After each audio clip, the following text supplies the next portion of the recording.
Hello students, today in this lecture we will be studying about the statistics and terminologies used in irrigation management. This is my first lecture of irrigation management. I would like to start our classes with the water management course because it is very crucial and very important unit of JRF examination. So let's start.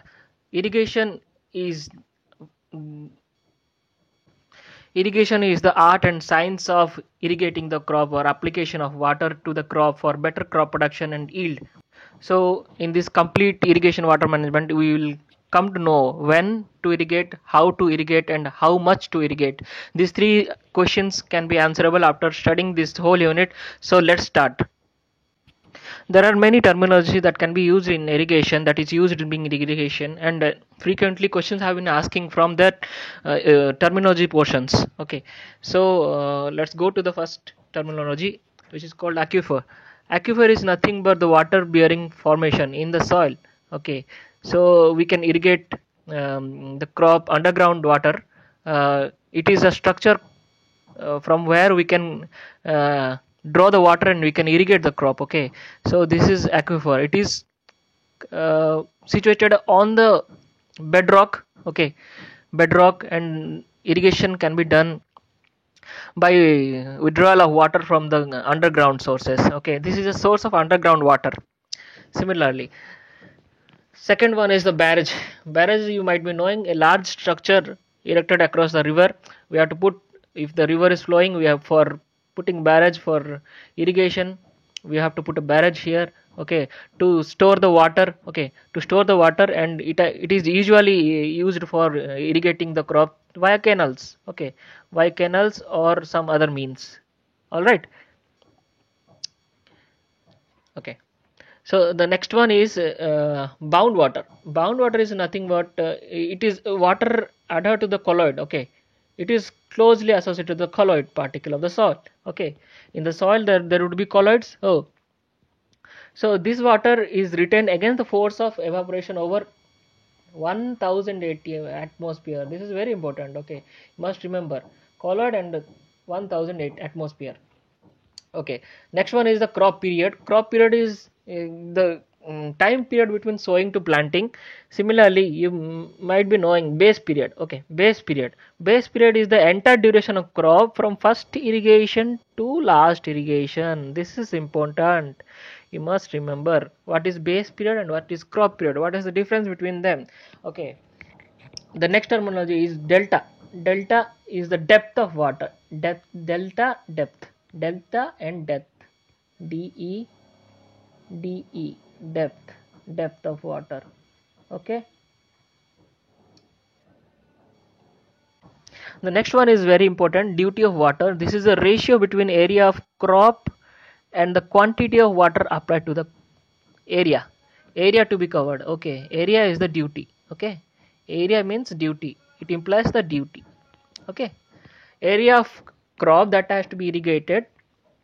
Okay, uh, with a per cubic discharge of running for a base period. Okay, cubic of water, if it is given to a area of crop, then it is called base period. Okay, so in generally for planning any operational planning of any irrigation projects in South India, this duty of water is taken as basis. Okay, it is important for planning any irrigation project. Okay, or the duty of water is taken as basis. Okay, the next one is core watering. Core means first. Okay, first watering is called core. Similarly, depth. Core depth is the water given at the first irrigation. There would be some depth of irrigation water given, no? So this depth is called core depth. Okay, similarly, core period. Part of the period during which core watering is done is called core period. Okay, this is important. Similarly, Palco. Palco, it is the first irrigation before sowing. Before sowing, for establishment of seed germination, the irrigation which is given is called Palco. Okay, but core watering, first watering. Okay, core watering is the irrigation water given after germination. Okay, first watering after germination, but pulco is before germination. The water given is called pulco. Okay, the next one is canvas dam. Canvas dam. It is a water absorbed device having a triangular piece of canvas cloth fitted with a bamboo stick, okay, on one side and used for obstructing flow of water in a channel. Okay, canvas dam, triangular piece. Okay, okay. This is used for obstructing flow of water in a channel. Okay, not in river. It is smaller one. Okay, than barrage and all. Similarly, capillary conductivity is the distance traveled by a soil moisture in a unit time under unit potential gradient. Okay, in unsaturated condition. Unsaturated means water is not there. Okay, capillary conductivity means capillary movement would be there no under unsaturated condition due to solar radiation and evaporation. There will be capillary conductivity. Okay, so capillary pores would be there in soil, so in those pores water will move upward. Okay, here I'm doing, you see. Okay, these are the pores. Water will move upside through this. Okay, this is capillary. Capillarity is the only reason, okay, for capillary rise. Next one is capillary factor or channel. Okay, this is the ratio between actual supply to the capacity of the channel or a canal. Okay, actual supply, what is the actual supply, what is the actual supply, and the capacity of the channel. Okay, this is the ratio.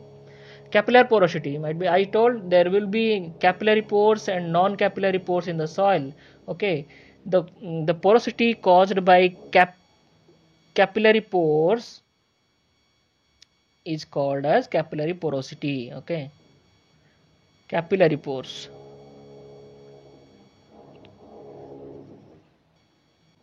These are the pores that generally hold the water against the force of gravity. Okay, against the force of gravity. Okay, against the force of gravity, these are the pores. Capillary pores will hold water against the force of gravity. Okay, like I have said here, against the force of gravity. This is important. Then the capillary rise. As I told that capillary conductivity, for capillary rise, the rise of water above the hydrostatic surface through influence of capillarity. Okay. Okay. The next one is the catchment area. Catchment area, you might be knowing there are other words for that. Okay. There are other words for that. Catchment area can be called as watershed. Okay, watershed, otherwise called as catchment area. Okay, from where rainwater is collected and conducted to a reservoir. Okay, there will be one inlet point and there will be one outlet point. Okay, outlet point. So this area where the water will flow is called catchment area. Otherwise called as watershed. Okay, next one is check dam. Check dam is nothing. It is built across a gully structure. Gully might be knowing for soil erosion. Okay, there are different types of gullies are there. Okay, gully erosion. So for that, check dam is mainly meant for gully erosion control. Okay.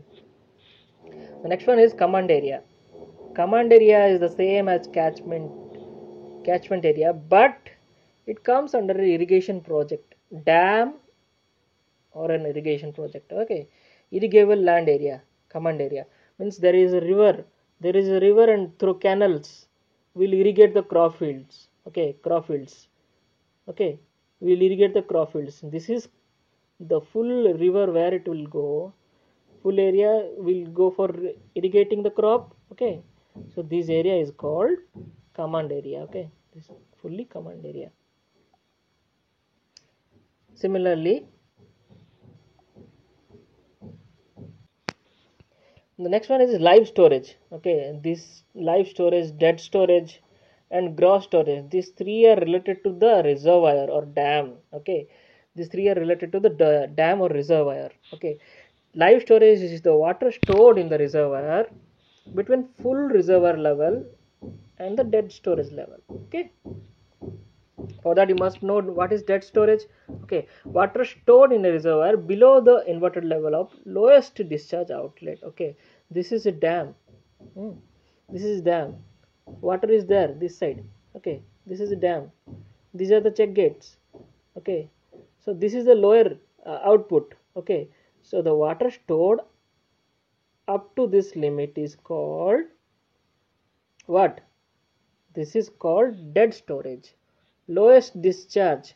Lowest discharge. This water is called dead storage. Okay. And the live storage is what? The water stored. This is the live storage. Okay. Live storage. And the gross storage. Gross storage. These two, if you add, this is gross storage. Full. Okay. Full reservoir level. See, full reservoir level and the deepest reservoir level. Okay, full and deepest. This is the deepest. Okay, the next one is dead furrow. Dead furrow is an open trench left between horizontal strips land for completion of plowing. Dead furrow is generally practiced in red soils having low rainfall. Okay, red soils having low rainfall, less than 500 mm. Okay, this is important, guys.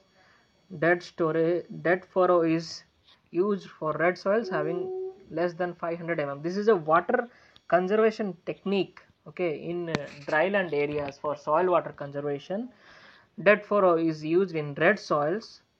When we go another unit, rainfed agriculture, dryland agriculture, that time we will in under different conservation techniques we will study about dead furrow. Okay.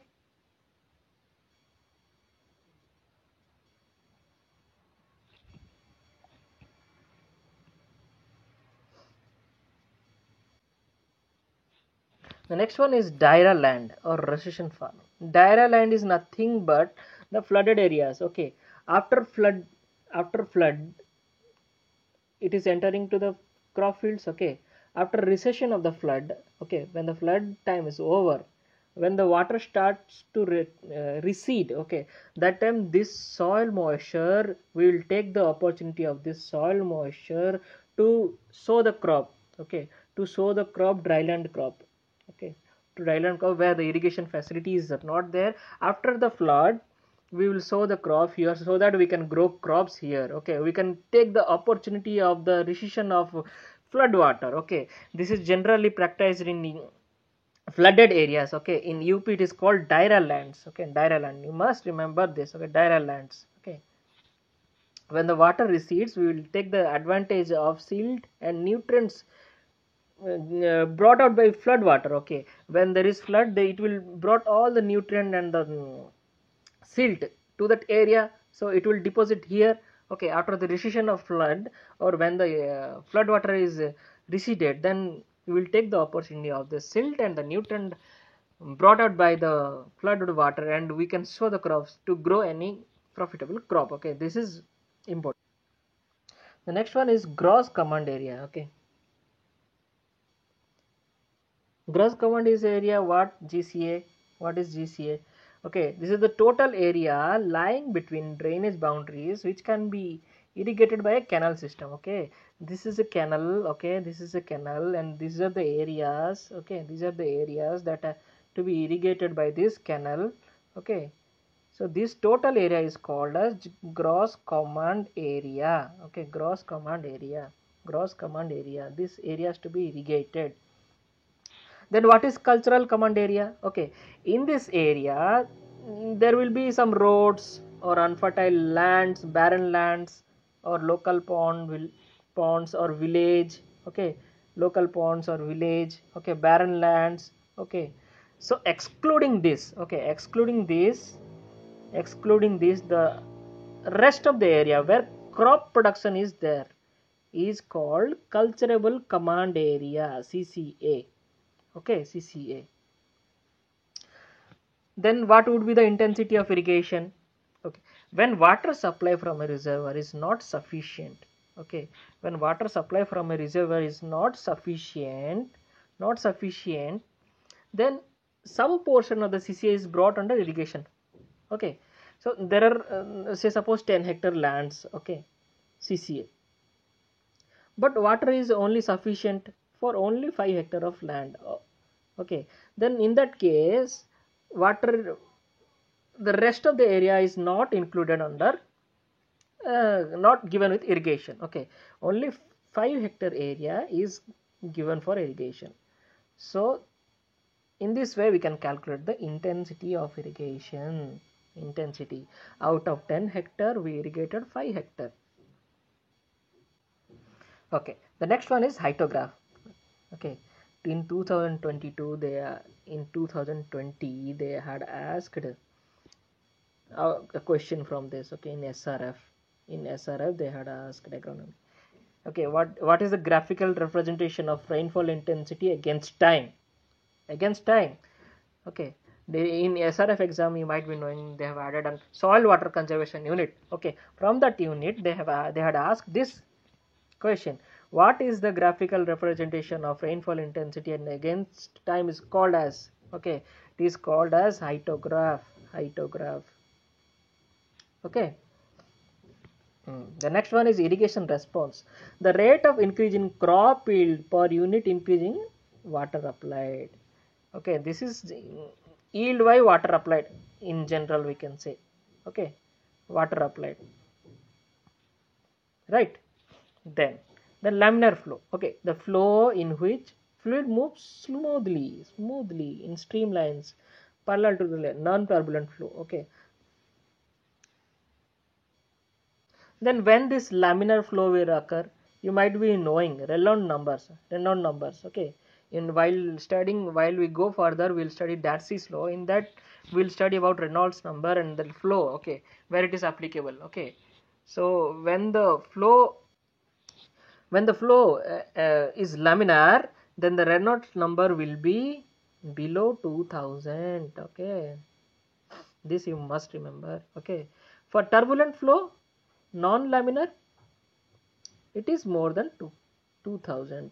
Okay, please note down. Okay, while I'm teaching the slides, I am telling some extra points also. Okay, so if you note down, this is also will be helpful for you. Okay, don't miss.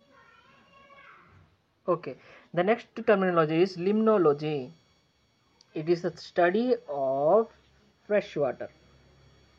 Freshwater, limnology.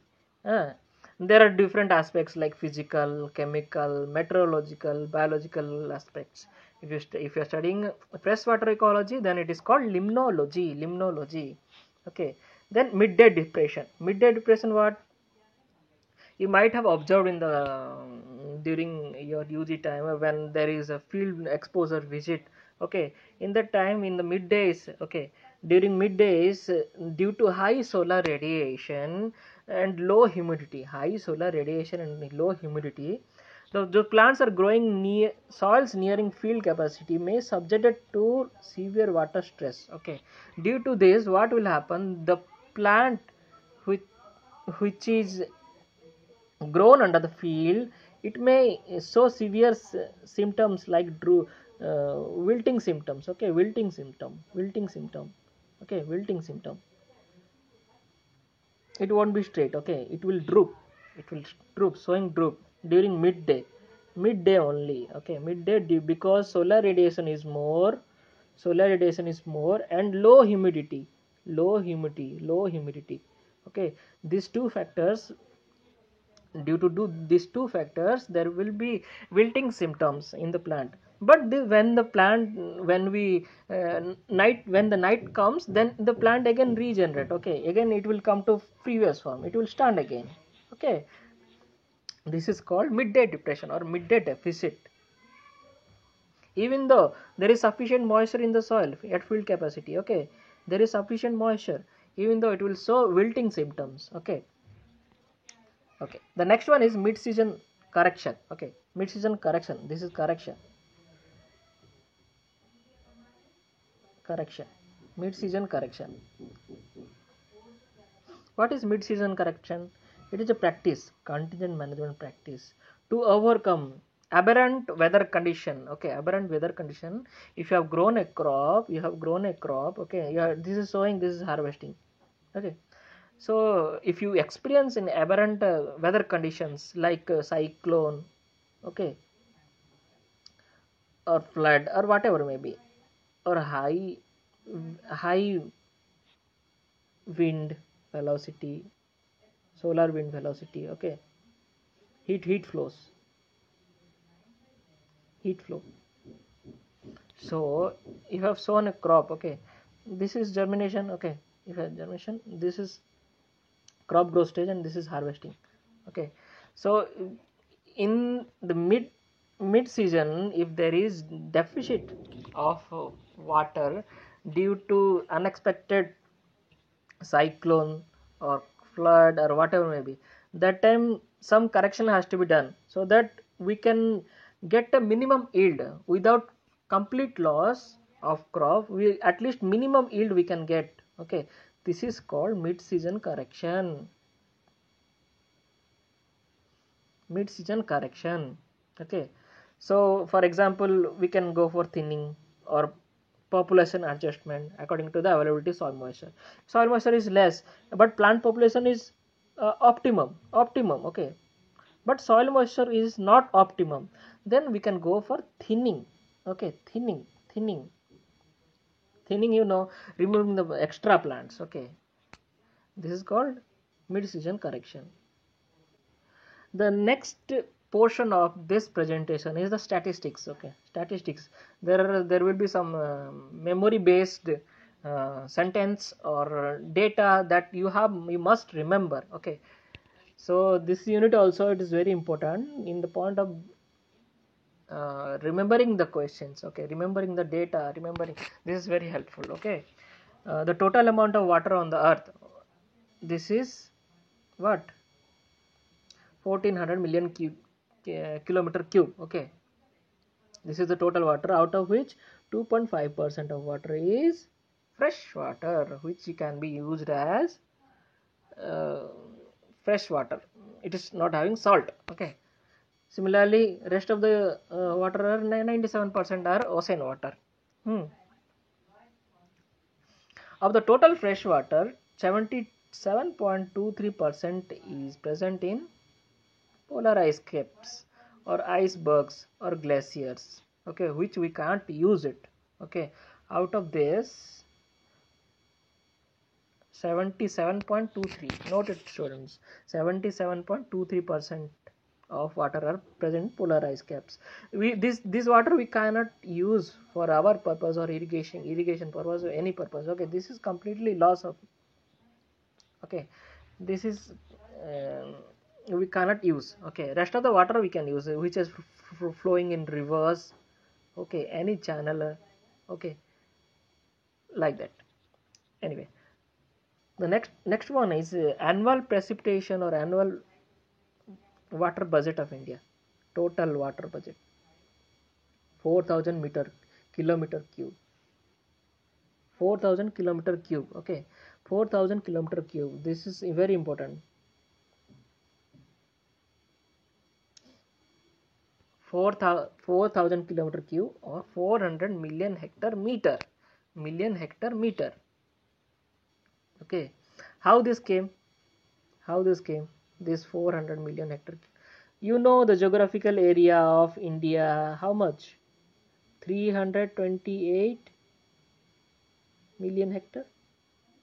Okay, but annual rainfall, how much? Annual rainfall of India, how much? Approximately 1200 millimeter, though it is 1194 million hectare exactly. If I were to say 1194 millimeter. Okay, so when you multiply this and this, we will get this and this. When you multiply, we will get this. Okay, 400 million hectare meter. Okay, so out of 400 million hectare of rainfall, 75% of it's received during southwest monsoon. So in southwest monsoon, how much percentage of water we get? Exactly 73%. Okay, 73%. We will keep it as 75. Okay, 73%, 73 to 75% in the month of June and September. June to September, within that we'll get this much of total rainfall. Out of total rainfall we'll get this much. The rest, the remaining 8 months will get. Okay, out of this 400, 215 million hectare meter soaks into the soil. It goes to the underground in the soil. Okay, underground on the soil, in the soil system, plus soil. Okay, underground plus soil. And 70 million hectare is lost due to evapotranspiration. Evapotranspiration, what? Evaporation from soil surface and transpiration from crop surface. Any crop, maybe grass, maybe tree, maybe any agricultural crop. Okay, whatever may be. This is the distribution. 70 million hectare. This is important, and this is also important. As I told, average precipitation of India 1194 millimeter. Okay, okay. The next one is the total net irrigated area. Net irrigated area. What is net irrigated area, and what is gross irrigated area? Okay, these two you must know. Okay, first we will discuss about net irrigated area. Net irrigated area is the area that is irrigated seasonally, actually irrigated. Okay, actually irrigated seasonal, every season. So this area is morely about 69 million hectare. Okay, 69 million hectare. 69 million hectare.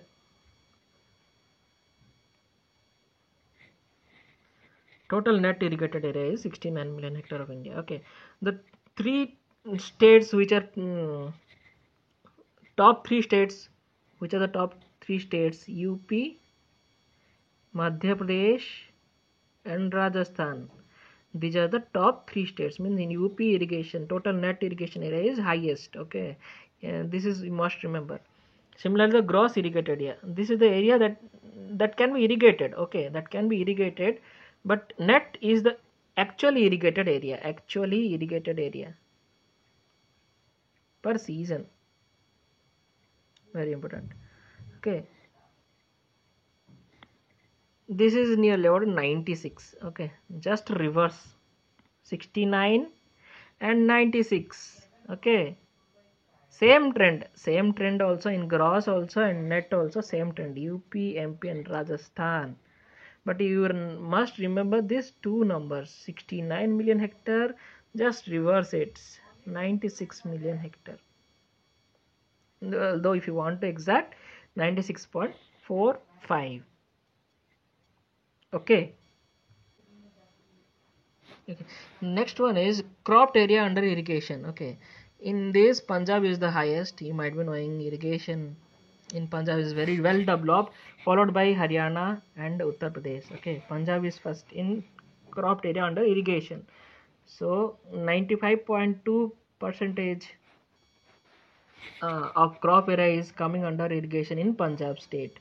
Okay, irrigation area percentage wise, if you see any crop, the sugarcane, the most of the water used for sugarcane, production of sugarcane. Okay, nearly about 100% of sugarcane crop is irrigated sugarcane. Okay, because it is a long duration crop, and the water demand is about 2500 to 2200, say 3000 mm of water requirement of sugarcane. So sugarcane is the irrigated area percentage wise, sugarcane is the top. Okay, then wheat. Okay, because 91 percentage of area of wheat is under irrigation. under irrigation. Okay, 91%. This is the figure, actual figure. Then followed by rapeseed and mustard. It is irrigated rapeseed and mustard. Okay. Then largest area under irrigation is wheat. Okay.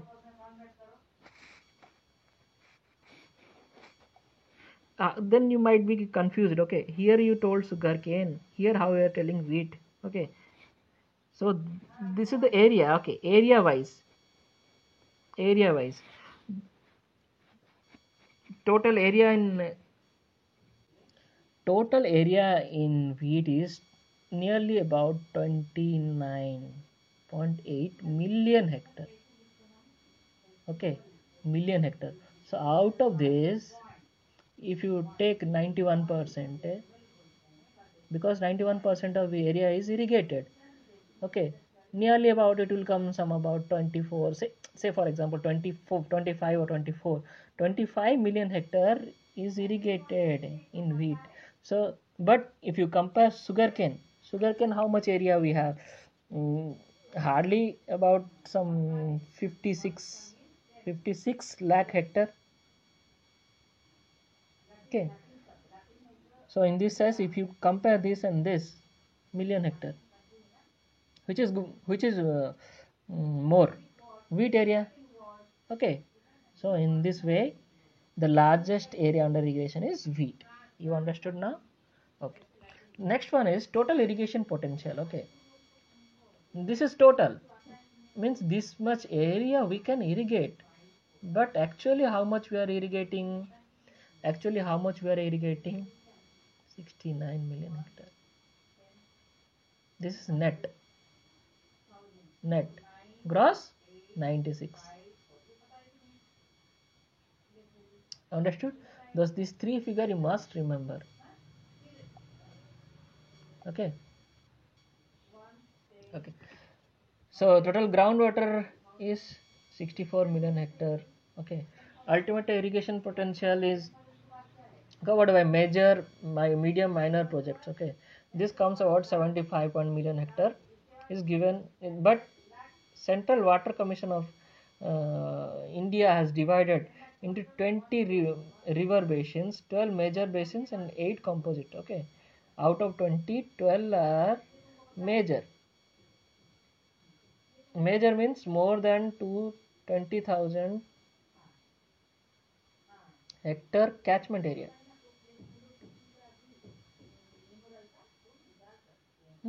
This is major.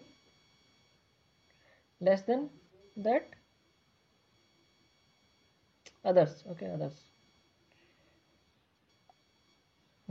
The next one is India's demand for water is projected to increase by 22% and 32% by 2022 and 2050. Okay, this is the figure you must remember. Okay, then there are some other concept. Blue water is a water present in sea, lakes, river and groundnut and stream based flow is called blue water, extensively used for irrigation. This blue water is extensively used for irrigation purpose. Similarly, here is the green water. What is green water? This is the only soil moisture. Okay, soil moisture and water present in the plants used for photosynthesis. Okay, then grey water. This is the wastewater from the bathroom, kitchens and wash basin.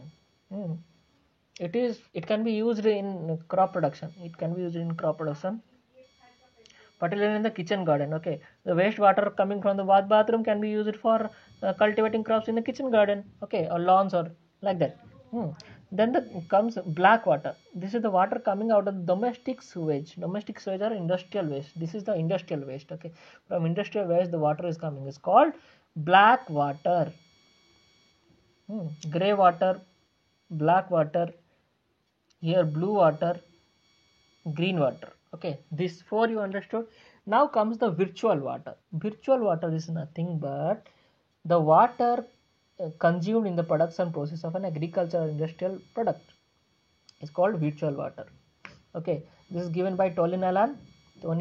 Okay, this is also called as embedded water.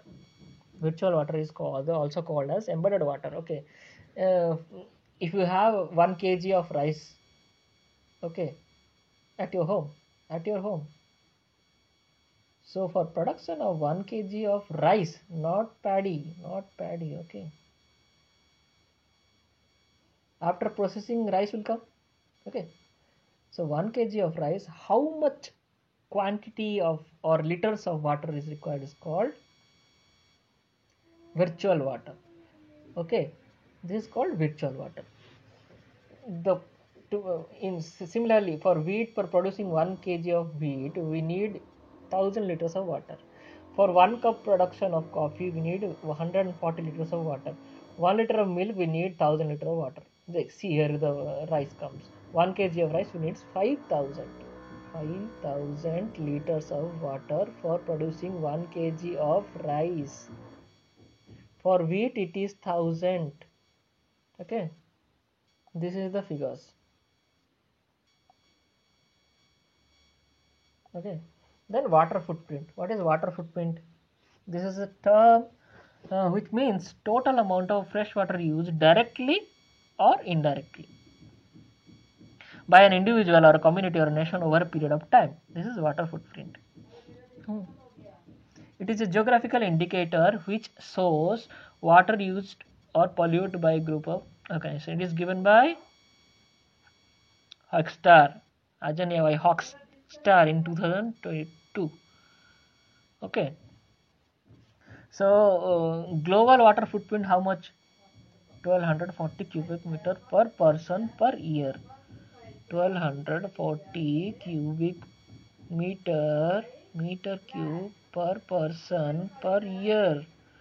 This is the global water footprint. Global water footprint. USA highest, always highest. In India where it stands 980. Okay, so we must try to reduce our water footprint, but we must try to increase our production per drop of water. Okay, okay, these are some important days to remember. Okay, these are some important days to remember. The first one is World Water Day. As we are studying water management, so we must remember 22nd March.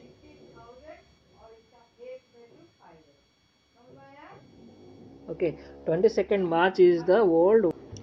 Most of the time you may get confused with the what to say, April. Okay, April 22nd.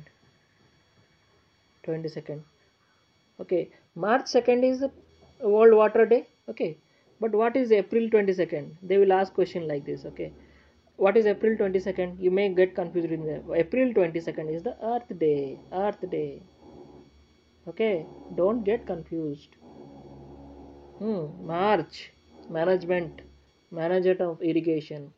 March 22nd is the World Water Day. Okay, World Water Day. See, if you just invert it, what will come? Water. So you must remember World Water Day. Understood? Okay. So what was the theme of in World Water Day in 2021? This is sometimes they ask question like this. What was the theme of World Water Day? What was the theme of World Conservation Day? What was the theme of World Soil Day?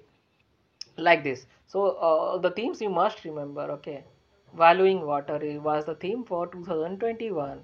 Okay, the next one is in 2018 they had asked this in JRF.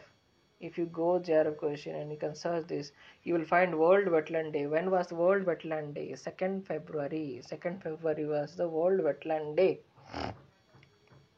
Similarly, what was the theme? The theme was wetlands and water. Wetlands and water was the theme in 2021. Okay, these are the some dates you must remember. When was the first irrigation commission was appointed? 1901. Second was in 1972. Okay, in 1991 by George Nathal Curzon. He was the viceroy of India that time. For irrigation planning, he had conducting the first irrigation commission, established first irrigation commission. Okay, second was done in 1972. Then CADA, Command Area Development Program. Okay, in JRF 2015 they had asked when was CADA. JRF 2015 they had asked like when CADA was established. Okay, CADA program was Command Area Development in 1974. This was relaunched again as Command Area Development and Water Management CADWM program in. Okay, this was launched as this program. Okay, now this program has changed to this program. Okay, renamed as this program. Okay, so these are the some schemes I have enrolled in this lecture, which is you must know this one. Prime Minister Krishi Sinchai Yojana. Okay, per drop more crop. Okay, this is was the theme in 2015. This government scheme was launched by Ministry of Agriculture and Farmer Welfare. Okay, this is generally a micro irrigation project or a micro irrigation project. There are various subcategories under this scheme. Okay, micro irrigation is the flagship under this scheme. Okay, Prime Minister PMKSY. Under this, up to now, total 46.21 lakh hectare are covered under micro irrigation. Okay, under this scheme, this much area is covered under micro irrigation. Okay, so among the micro irrigation development, which state is leading? Karnataka is leading. Okay, Karnataka having the highest, what to say, sprinkler area. Okay, highest sprinkler area. So leading state in different irrigations. For drip and tank irrigation, Andhra Pradesh is leading. For canal irrigation and tube well irrigation, Uttar Pradesh. Okay, there are various canals in Uttar Pradesh. You might be knowing. So in drip and tank irrigation, Andhra Pradesh. In canal and tube well irrigation, Uttar Pradesh. In sprinkler irrigation, I told again, Karnataka is leading in micro irrigation development, right? Then well irrigation, Gujarat. Okay. These are the some. Okay, these are some of the scientists and inventions related to water management. Scientists and inventions. Okay, classification of soil water are given by Briggs. Okay, Briggs. Classification of soil water is given by Briggs. Okay. Similarly, moisture holding capacity, Hilgard. So these are very important. Many of times they have asked in last JRF question if you follow. Okay, so these are the invention and the scientist related to the invention. Okay, capillary potential, Buckingham. Okay, moisture equivalent, permanent wilting point, hygroscopic coefficient, field capacity, ultimate wilting point, PF. Okay, in 2014 they had asked who was the scientist behind PF? Schofield. Okay, Schofield.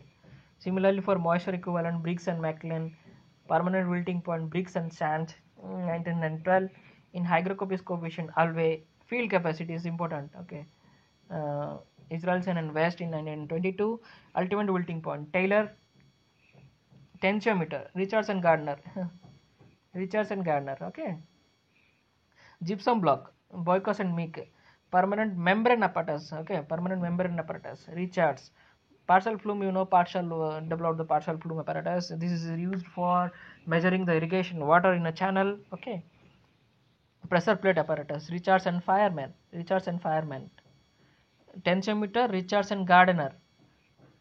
But pressure plate apparatus, Richards and Fireman.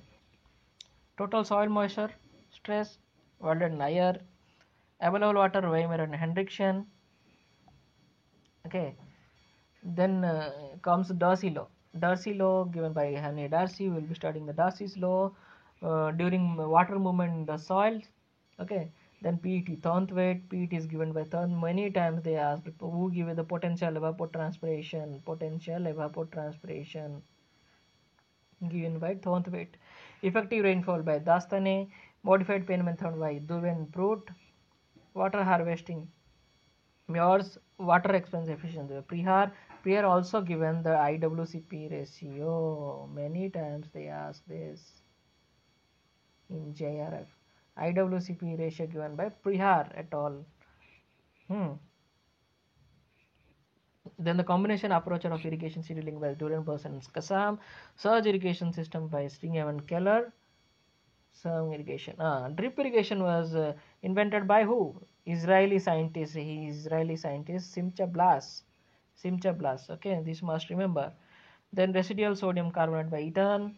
Leaching requirement by Richards. Pack concept. Soil, plant, atmosphere, continuum. You will be studying further in this unit of water management. In soil plant relationship we will study this pack concept. Okay, it was given by Huber. Then water balance concept and ET for the first time calculation, both given by Thornthwaite. Okay, PT and ET both given by Thornthwaite. You must remember this pack, drip irrigation, modified Penman method, PET. Okay, then in this you must remember at least this 5 tensiometer, aerometer, or then in this one. At least you must remember this one, PF. So this is it for today's guys. Okay, we'll meet in the next class. So up to that, you take care of yourselves. Goodbye.